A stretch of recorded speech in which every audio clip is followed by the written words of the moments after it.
Welcome to the Bonhoeffer Show with Bill Hull. The show about stuff most people try to avoid, but can't because it controls their lives. Religion, culture, and politics. Why does Bill Hull host this show? Because he and Bonhoeffer hoisted a few brews together in Berlin. Nope. That never happened. Is it that Bonhoeffer's book, The Cost of Discipleship, both challenged and changed Bill as a young man? Well, yes, that is part of it. But it's primarily because Bonhoeffer called us to a costly discipleship, and there has never been a time when such courage has been more absent or desperately needed than now. Bonhoeffer famously said, "Christianity without discipleship is always Christianity without Christ." The Bonhoeffer Project is committed to turning leaders into disciple makers, because if leaders fail to create disciple-making movements, then we have failed. So, ladies and gentlemen, here he is. He's still tall and good-looking. And yes, he is wearing German cologne. He's acquired a few more underlying conditions. But direct from his underground bunker in Long Beach, California, the man who once told Don Henley, "You can check out anytime you want, but you can never leave," Bill Hull.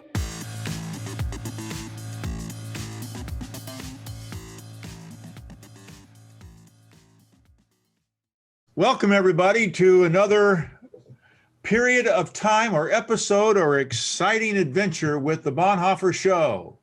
And it's my privilege today to spend a few minutes with you and introduce you to a friend of mine, Denny Heiberg. And I'm going to tell you a little bit about Denny in a minute, but I just wanted to emphasize that if you're a regular subscriber, welcome back. And we want you to be with us in Nashville. That's actually where Denny lives. We can probably just all meet at his house, but then we have to check with his family. But we, in Nashville, we're going to get together on November 3rd. November 3rd is going to be a big day because that's when all the Bonhoeffer family from around the world, actually, we have people coming in from all over the world in different countries, some in person, others will be online. But the majority of individuals will be there, of course, in person.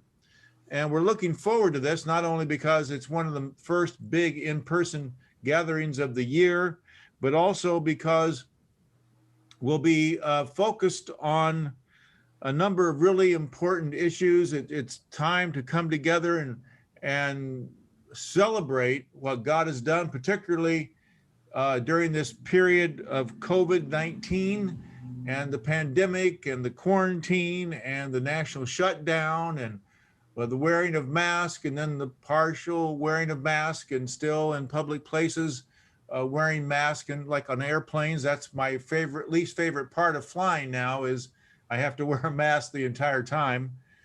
But during all of this, that we get to be there in freedom and to explain and spend time with one another and to celebrate what God has been doing. So go to our website, thebonhoefferproject.com, and register for Wednesday, November 3rd. You can also register for the larger conference, which is coming later, the Thursday and Friday, the 4th and 5th, the National Disciple Making Forum.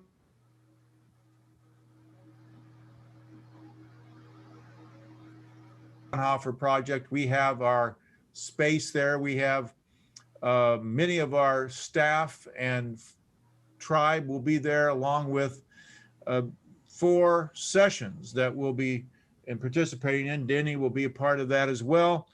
And so this morning, as I just introduced this, I was reading, Denny, about an article about America is no longer as evangelical as it was.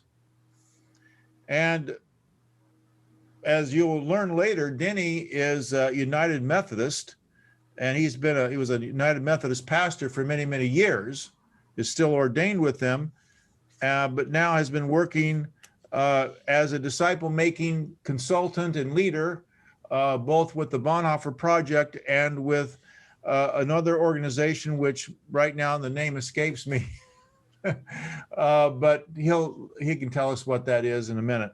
But it says here in this article that the particular person who wrote the article left evangelicalism because she just felt uncomfortable.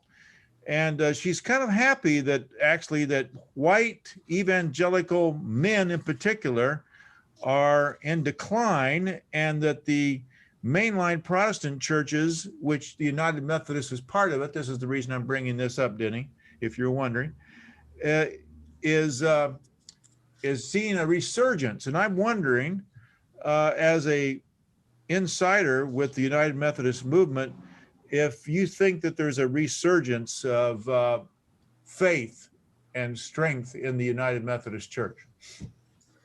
Well, Bill, thanks so much for having me today. And yeah, I wasn't prepared for giving you the update on where. I was confident you'd have an answer. Well, I would say that yes, there is a resurgence. However, it's probably not the one that is in the public view, the general public view.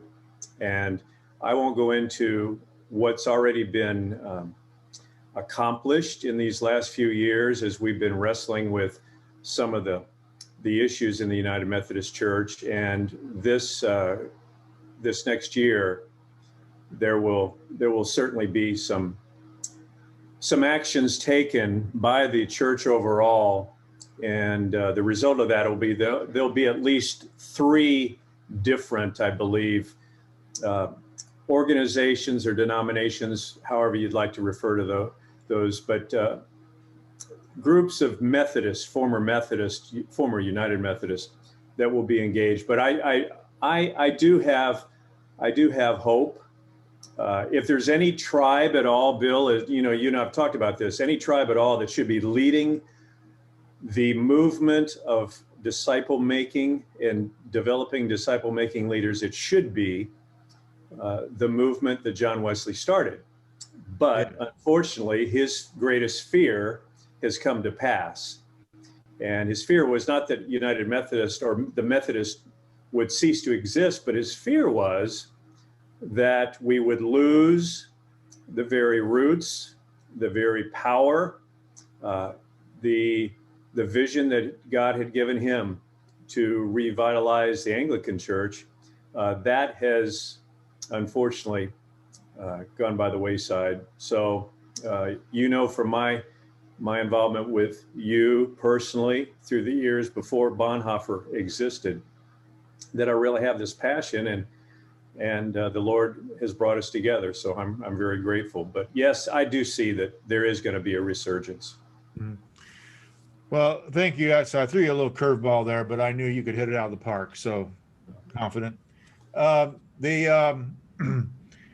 Denny Heiberg and I first met, as I recall, quite a few years ago when he wrote to me from Florida. And I then he came to California and we met. And what I heard was a pastor who was struggling to deal with this whole issue of making disciples, and how being a pastor was actually in some ways a hindrance. It was an opportunity, but a hindrance. And I'm going to let you pick up the story at that point, Denny. Okay. Kind of what was going on with you? Well, unbeknownst to me, I was having this, what I would call a holy discontent about my role as a pastor, because I realized, and I hope I can be transparent here with you and those who watch and listen to this, but I began to realize that the majority of my week, Bill, as a pastor of a growing and I hope a healthy United Methodist Church, the majority of the time was spent on all the activities of the weekend. And even though I had even written a dissertation on outfitting disciples for the journey of a lifetime, once I got back into the saddle, you might say, of everyday pastoring, I was distracted by all kinds of things. And I'm not blaming those things. I should have been more disciplined and very clear. But I began to live up to the expectations of the average person on the fourth row. And so I realized that I had been distracted to a certain extent, that I was not accomplishing what I felt was priority number one, and that was pouring the life of faith that the Lord had given me and all those who had poured into my life, and you were one of those, obviously. I was not focusing on making disciples and sharing this life of faith with other men. So in desperation, I even went to my bishop, which is the highest authority in my tribe, and I shared with him my desire. I said, I don't care what my title is, but I want to invest my life in these men in my church, and I had just begun to do so. I had a group of about 20 guys, and I wouldn't prescribe that, but I was desperate, and I was about to go down and bag groceries at the corner grocery store, because I sensed that I was running a religious organization, and I had even been told by a very dear friend that I was the CEO. And so, in other words, live up to that. But I thought, I didn't sign up for this. I signed up to hopefully develop people in their journey. And so as I began to pour into these men, and they poured into me as well, obviously, the joy came back into my life. And when I went to meet the bishop, this won't surprise you, but after hearing this passion oozing out of me, he just leaned forward and he said, Denny, how would you like a larger church? And my first thought, Bill, that I didn't voice, but my first thought was, did you hear me?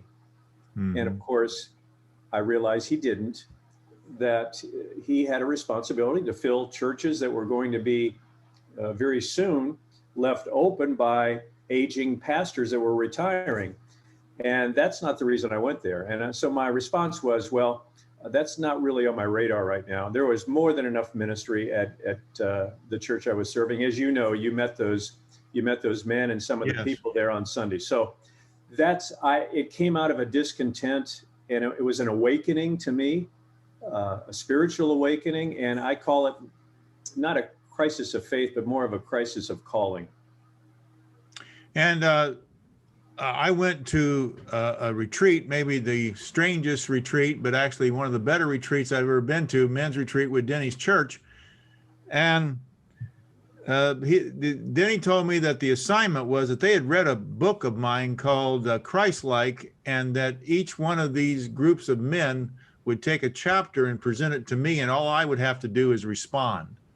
And that these men, one of the things I remember quite clearly was their level of allegiance to Christ and also to Denny, that they really had bought into that.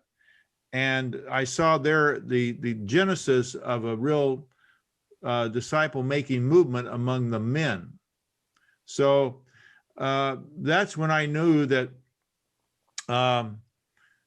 that Denny and his wife Cindy had quite a special ministry, and out of that you came to a point where you said, I think I want to do this full time. So tell us a bit about that journey. Well, after about 2.5 years of spending 12 to 15 appointments a week in my schedule with men, one-on-one, one-on-two, one-on-three, and then obviously apart from those appointments, spending time with them and their families as time would allow, I began to wrestle with God's heartbeat for the world, Bill. And through a course that came to our church called Perspectives, it's Perspectives on the World Christian Movement, mm-hmm. I began to see the bigger picture. And so I was asked by the mission organization, which is now called TMS Global, I was asked by one of the staff if I would consider doing with them what I was doing at Grace Church. And so after Cindy and I wrestled with that and sought counsel and obviously prayed for wisdom, I stepped down as the senior pastor there after 18 years and began a journey. I stepped off the church campus one day, and the very next day I was on a Delta jet to Peru for training. And in fact, that very training for new cross-cultural workers that we attended back then, we just got finished. Cindy and I just got finished about 10 days ago, being participants in that training in the area of discipleship and orality, biblical storing, and so forth. So that's what caused me to step down. I just saw this bigger picture. Now, we were already engaged, Bill, as a local church, not only in local outreach mission, but also globally. But it had been stirring in me for a while. And you also, Denny's been with us in the Bonhoeffer project.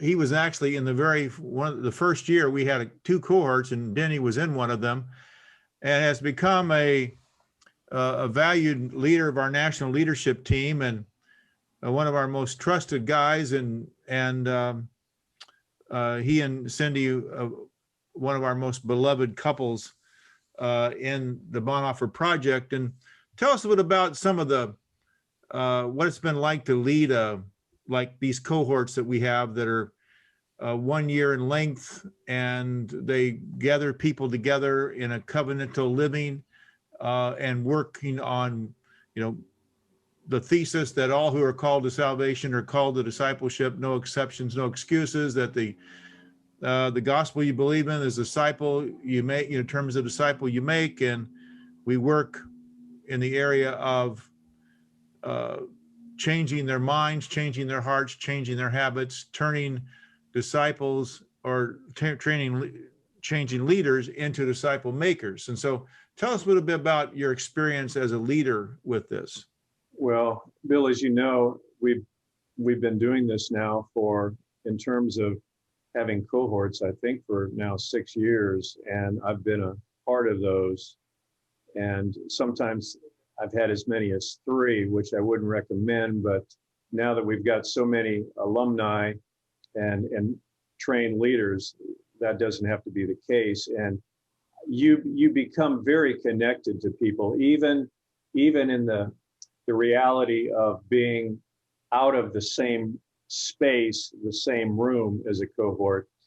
This morning, for instance, I am coaching a couple of our guys in an Asian country, and I was on the cohort with them and listening as they walked through their first project. And as you know, because you've been in cohorts as well, the Holy Spirit speaks through the people in the cohort just as much as he speaks through any of us that are the leaders and the facilitators.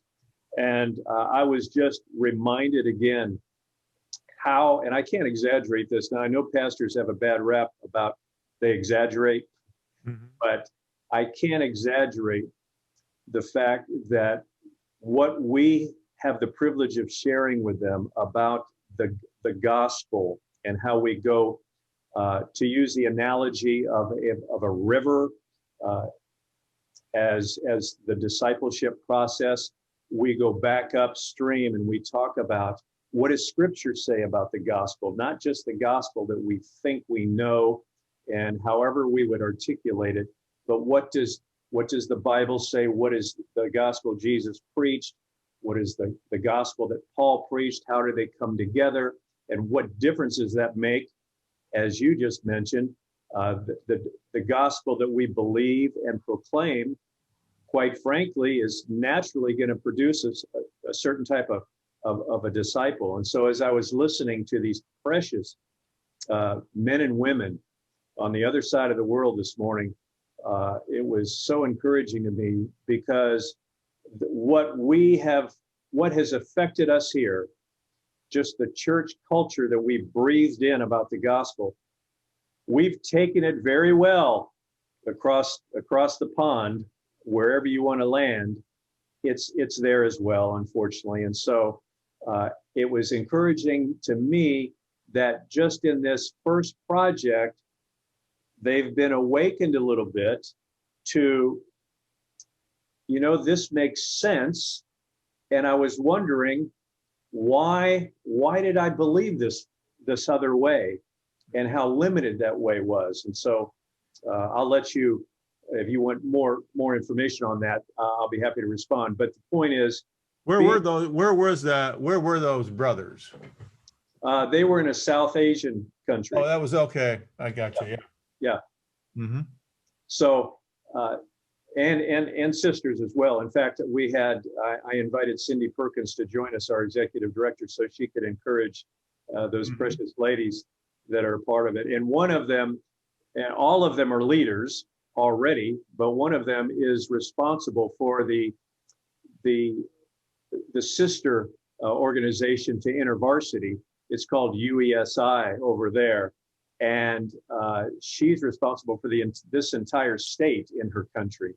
And it was refreshing to see the lights come on, so to speak, in them. But being a facilitator, leading a cohort is an honor and a precious privilege. And when you see the dynamics going on, and they learn from each other, trust me, we do the reading, we chew on it, we wrestle with it, as well as the assignments, but we learn from each other as well, and it just deepens our understanding of why this is so necessary.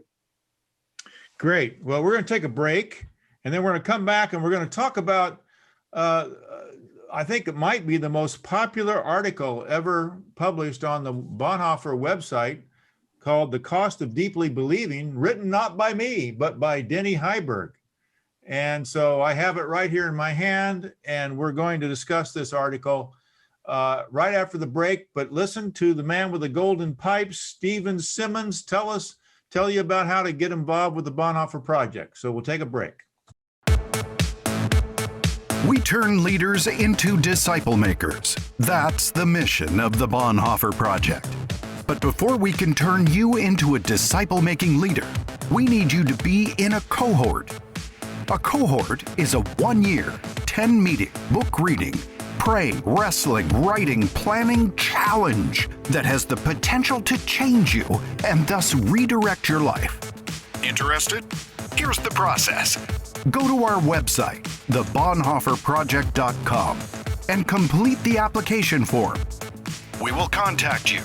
We will then help you select the type of cohort that's best for you.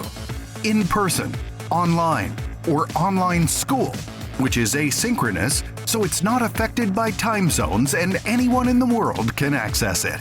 Oh, and training is now also available in Spanish.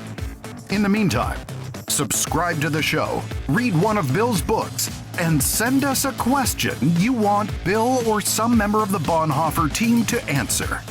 And now, back to the show. We're back, and we're with Denny Heiberg. Denny is on our national leadership team of the Bonhoeffer Project.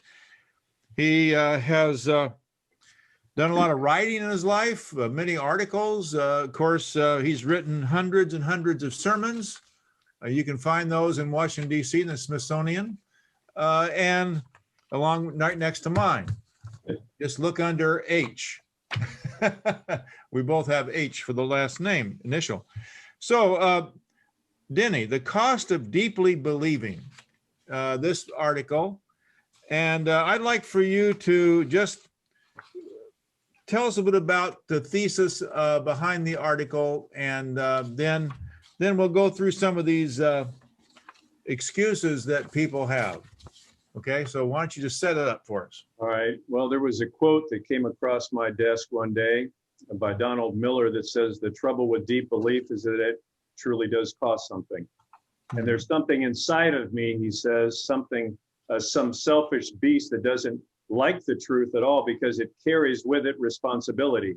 And if I have to actually believe these things, then I have to do something about them. And so when I was confronted with the reality of the discipleship or kingdom gospel and where the church was going, that's what began to stir this holy discontent in me. And I knew I had to do something about it. And so that's why I said to you earlier, in my desperation, I just put out this call to men and say, hey, I want to share something with you. And so that began my journey in focusing on truly discipling people. But as you know, Bill, not only here in North America, but around the world, there is an omission, and it's been called the great omission, that we are not making disciples. We tend to focus on conversions, where people might raise their hand or go forward or whatever. And that's easy to count, as you know, especially overseas, depending on the context. It's required, actually, of some national leaders or mission leaders to have so many of these checked off for their reports. Otherwise, they don't get funding. And so I've had men stand up with tears coming down their face saying, I know we should be doing this, i.e. making disciples, but we don't have time. We can't do this because, and then they share that they have to have so many people visited, confirmed, converts, etc., or they're going to lose their jobs. And so I was moved by all of this, that there is a cost to deep belief in the gospel, in what Christ has called us to do. And so that's kind of why this was launched. And obviously none of this is new to you, because through my relationship with you and in my studies with not only the books that we use in the Bonhoeffer Project, but your previous books on what has been happening to the church, that's what birthed this response. Okay, so let's knock through a few of these. All right, go ahead. The first one is, it's kind of the one that's most often used: too busy. And then All right. confusion, unfamiliar territory, not my job. So which ones would you like to talk about and highlight? Because I probably don't want to talk about every single one. Well, the first one I think is important because it is probably the dominant one that I get no matter what country I'm in. That the reality is I have enough work to do as it is, and you're telling me what's happening is people are getting resistant. And I've got to tell you that when we approach a pastor, a leader, usually it happens with pastors, but when we approach a pastor about the possibility of them getting into the Bonhoeffer Project, it's possible, unless they have a tender heart, it's possible for them to become resistant, at least, and just intimidated and insulted at work, because the thinking is, and I think I understand this, are you telling me that I've been doing this all wrong? And we haven't even said that out loud, but as we begin to unpack the reality of what Christ has truly called us to do and how his gospel is defined, that he came to proclaim, they get a little nervous. And so they'll just say, well, I'm too busy. And I get that, because as I said to you, the majority of my time, Bill, was all about the weekend, right? And so I know that you're aware of that as a pastor for so many years, but they feel like, as I shared with you earlier, that they need to live up to the expectations of the masses, even though that may be in error and not what God wants us to do. And so that excuse is used very, very much. And the reality is, go ahead. One story I heard about this article was that Dan Leitz, who is going to become the new leader of the Bonhoeffer Project, he's a pastor in Oceanside, California, and he laid this article. He passed this article out to his elders, and one of his lead elders read this, and Dan asked him what he thought, and he said, "Game, set, match," or I've been busted. These are the kinds of excuses that we use, and that we can't use them anymore. So that's the profound effect it had on a person who was very open-hearted. But yeah, I agree. Some people take any kind of data or explanation of why something's not going right as an accusation, and then they take it personally. And I think that this led, and I've been rereading some of Dallas Willard's work called The Divine Conspiracy. And in the book, it makes the point numerous times about how the church is set up to make it sometimes too difficult, makes it really difficult to make disciples, to keep focused on what we're really there for. And so why don't we go through a few more of these, like confusion. How would you describe confusion? Well, what I've encountered personally is that, when you say a disciple, many images come to mind. And I think at first, for many people, they think of the 12. They wore white robes or whatever and walked around in sandals. And in fact, I had a man, as I was beginning the process with him, I said to him, "Mike, what is a disciple to you?" And he said, "Oh, it's one of those guys." And then he described him, white robe, sandals. I said, "So you mean there aren't disciples today?" And he said, No, they're not. And he's born in America. He had attended church. In fact, you met him. But the reality is, as you have said time and time again, we use the same words, but they don't mean the same thing. And that's chaos. I mean, ambiguity is our enemy. I think I've heard you say that a few times. Yes. And, the reality is, when a football team gets in a huddle, Bill, and the quarterback announces the play, and he uses all these phrases that don't mean anything to you and me, we have no clue what that means for the left tackle or the wide out. We have no idea. Every one of those men in the huddle picture in their minds exactly what they are supposed to do when the ball is in motion. They have to know that, otherwise it's complete chaos and it's a failure. Well, we get up on Sundays and just expect our people to know what we're talking about without showing them. I'll give you an example. You know that I love the sport of baseball, right? Yes. All right.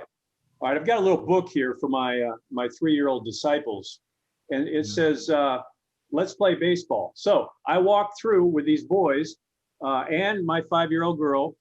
Don't let me leave out the women here. Yeah. But I talk to them about what a baseball is, what a player looks like, okay? And then I show them the diamond, and I talk about the various positions on the diamond, and I walk through this entire book. In fact, you could tell that I've done it a few times. Yeah. Kind of tattered. Well, they're not going to become baseball players if I just talk to them about this. Yeah. I mean, I've got to show them, right? I've got to get them out with the tee and the ball and the bat and try to help them at first. Let them try it out on their own, fail, and then let me coach them again. We don't do that. We don't do that with our people. And the reality is, the reason they're confused is because most of us that are the leaders are confused as well. Yeah, and we don't do a very good job of leading people by modeling it, because we're so busy at our religious jobs we don't have time to go out in the streets and in the homes and with people and demonstrate what this is about to some degree. Okay, we're going to take another break, and then we're going to come back and we're going to touch a few more of these. So let's listen to Steve tell us about how we can subscribe to the Bonhoeffer Project and some of the benefits of going on the website. If you want to expand the disciple-making movement, then share the show with your friends and colleagues. Hey, it's easy to subscribe. Simply go to iTunes or to our website, thebonhoefferproject.com, then click on The Bonhoeffer Show. Once you do, we will keep you updated with the Bonhoeffer Project's events, new materials and books, as well as the larger disciple-making movement current news. You can also access previous programs. And be sure to read Bill's weekly column, which is posted on the website. Remember, ask questions. Bill's answers are guaranteed to give you herd immunity, increase your IQ, and cause you to experience waves of euphoria. Well, not really, but his answers are really good. And now, let's get back to the Bonhoeffer Show. We're back with Denny Heiberg, and we're going through his article, The Cost of Deeply Believing, and some of the excuses that people make for not making disciples. And we've talked about being too busy, being confused, it's not my job, a few things like that. What are some of the other ones, Denny, that you think are really the high priorities? And then let's talk a little bit about solutions. Okay.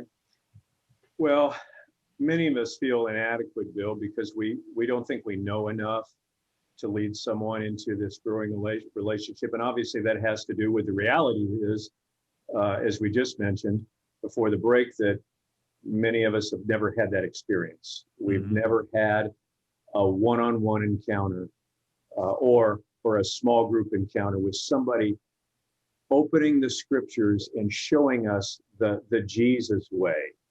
Not some business model, but the Jesus way. And in fact, you know this, but most seminaries and Bible colleges do not require, I know this is crazy, but they do not require a class, a course, a lab of any type regarding personal relational discipleship in an intentional manner to graduate. And here we get our degree, and we can preach because we've been videotaped and critiqued by our colleagues and our professors. But we've never had a course in this. And so I understand that most people feel inadequate, but we've got to get over that. And you don't have to be a mile in front of somebody to lead them. And in fact, that's probably not doable. You just need to be maybe a half a step ahead of them and follow along with them. So inadequacy is one of the excuses. Since this is talking about the cost of deep believing, many think it's just too costly in terms of a personal investment, the sacrifice of their time. It does take time, and it may not be only from 9 to 5. The reality is when you're doing life to life with people, it's going to be occasionally in the middle of the night, in perhaps a crisis. It takes a lot of commitment and emotional energy. Don't we talk too about schedule? I know when I consider my church right now is starting what they call table groups. Okay. And so I'm trying to, my wife and I are trying to decide, what our role is going to be involved in it. And so when you get talking to specifics, you say, well, it's going to mess with my schedule. And so I'm going to have to change my schedule. I'm going to have to change my priorities.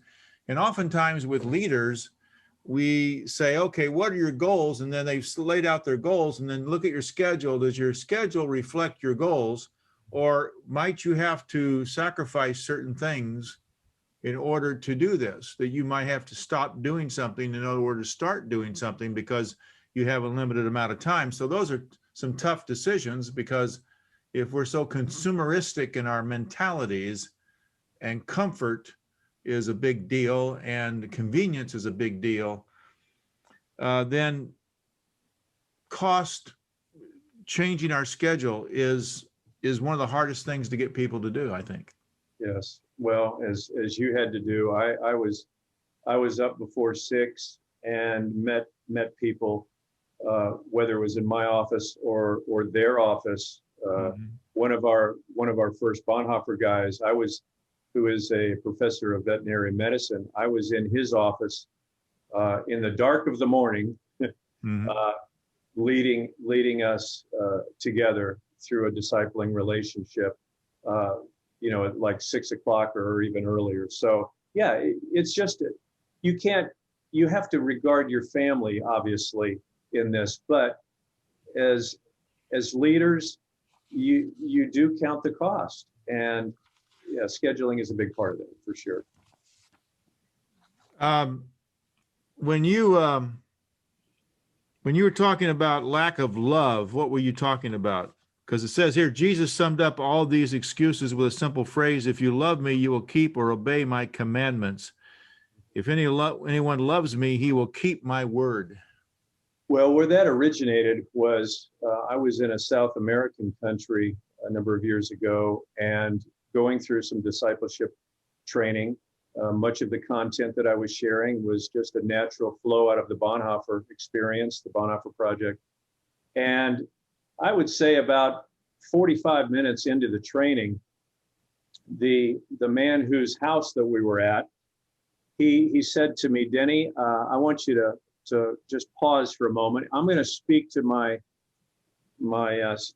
team in Spanish, and then I'm going to tell you what I just told them." Now, I wasn't using he wasn't translating for me. They knew enough English to get the teaching, but he wanted to say something to them personally without me knowing what it was. And then he told me. So I paused. He spoke to them, and I'm watching them, their facial expressions. And then he said, "Denny, here's what I just said to them. We know this, but we're not doing it." So I put my notes down and I said, well, let's talk about the reality of that. What seems to be the barrier? And this was a mixed group, men and women, all leaders, some paid, some not in their church. And the only two voices that spoke were women, which probably doesn't surprise anyone. And the first woman said, "Well, we're just lazy." And the second one said it very clearly. She said, we just don't love Jesus enough. And that stuck with me. And as I shared those few verses with you from John, Jesus makes it pretty clear that if we say that we love him, then we'll do everything possible to follow his teaching and his commands. And I have neglected those time and time again. I have veered off course. I've tried to take my own path. But one of the quotes recently that has just emphasized this is by a guy named Jim Wilder, who I think you know. And he says, we are transformed by who we love more than by what we believe. And it took me a while to chew on that, but that's true. I mean, I am impacted. I am moved. I am transformed by the people that I truly love in my life. So that came out of the precious mind and heart of a woman in South America, and it's stayed with me ever since. And I think it has some merit to it. Yeah, I think it has something to do as well with, it's not necessarily what you're asked to do, it's who asked you to do it. And I know if my wife asked me to do something, that's very different than if just somebody in the neighborhood asked me to do something. Bingo. I might not really want to do it so much but she asked me. Bingo. Bingo. Yeah. One of the ones that I do want to touch on before we move forward is the no expectation. Most people sitting in a church, or even if it's a house church, probably less. This happens less in a small group setting, but in a normal average church, if there is such a thing these days, most people that are sitting there don't expect or think that their leadership expects them to be a disciple maker. That's what they do up there, and that's got a whole lot of problems to it. And quite frankly, the message that they're declaring doesn't indicate that they expect that of their people. Right, and in the entire setup on Sundays speaks to that, because there's certain people on the platform who are the stars or the centerpiece, the jewel in the crown. Right. And then there are the people in the pews who are the supporters. And that just communicates very strongly. They are our leaders. They're the ones who do it. And so that's allowed to live and thrive, if not corrected by good teaching, not only, as the Bible says in Luke 6:40, when the disciple is fully taught, he will be like his teacher. So, okay, well, now let's talk about some solutions here. All right. Well, you just set me up real well, because just 6 verses after Luke 6:40 is Luke 6:46. And, he says, "Why do you call me Lord, Lord, and you did not do what I say?" So, ouch. Yeah. So you and I, we all have to wrestle with the realities of this. And so what are we going to do about it? And the first one, I tried to be transparent and honest. And I said, you start with an honest look in the mirror. And am I truly living my life of faith in such a way that others see that Jesus is part of my life, that I'm seeking to follow him, however you want to say it? Or am I one of those anonymous or secret disciples?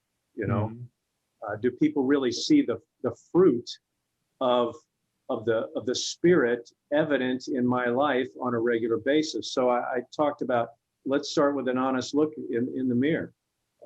Am I giving priority on a daily, regular basis to listening to what Jesus has to say to me? Do I love other people, other believers, especially as he calls us to this new commandment of loving one another as he loved us?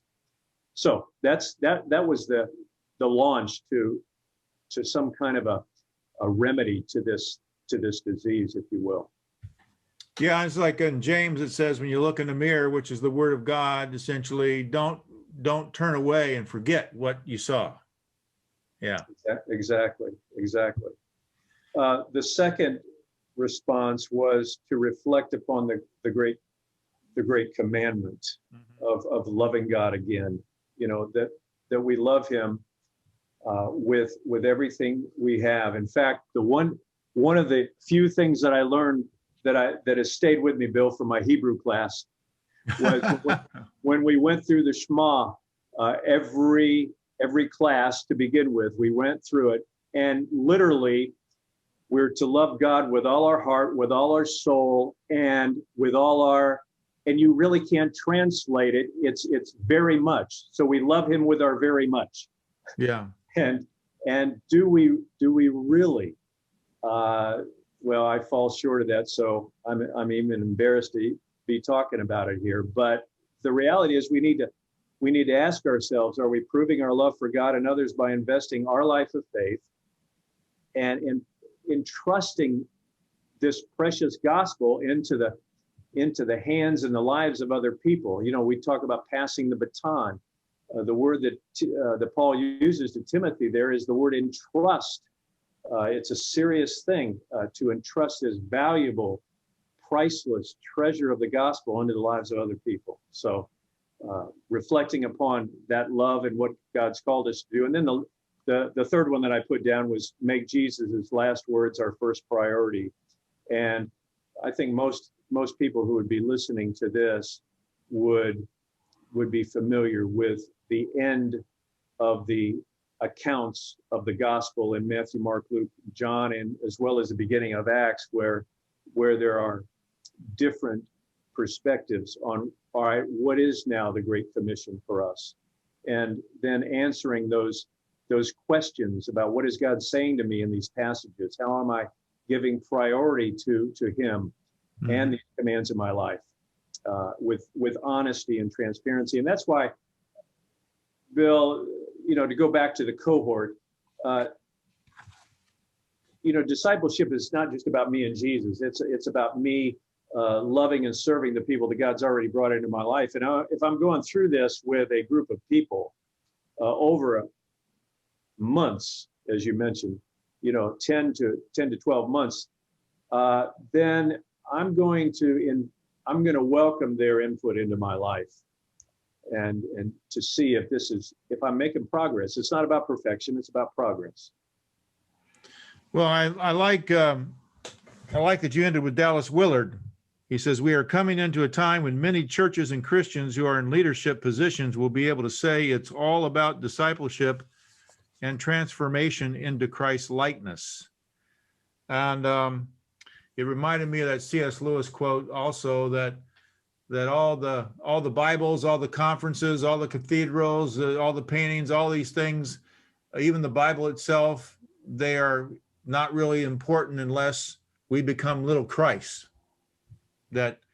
That's what we're producing, because that's what's going to, when we say to the world, come and see, it's come and see the Christ. It's come see the Christ in us, not come and see our children's program. Don't come and see our worship service, but come and see Christ. Yes, yes. So, thank you, Denny Heiberg, for sharing your time with us and your wisdom. And we hope that people will join us in Nashville, and they'll get to meet you personally. And who knows?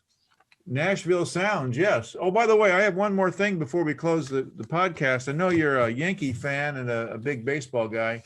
So who's going to be in the World Series now that we're halfway through the season? Who's going to be in the World Series and who's going to win?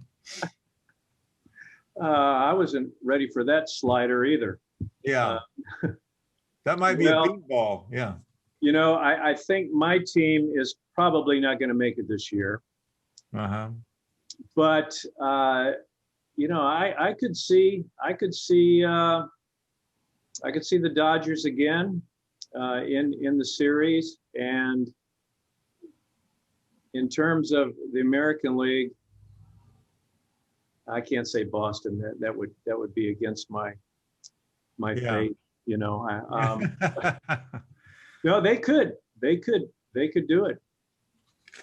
So this is a crazy year after what happened last year, Bill. Who knows? But I enjoy. I'm more of a fan of baseball than I am a particular team. Even though I've been a Yankee fan all my life, I love the game. So if it's out in LA, please get me a ticket. I'd love to go to a World Series. Yeah, I mean, I want to see the Reds in the World Series again, of course. But growing up as a Reds fan, yeah. But I don't even know. I can't even name one of their players. So, but I'll hop right on board if they start winning big time. There you go.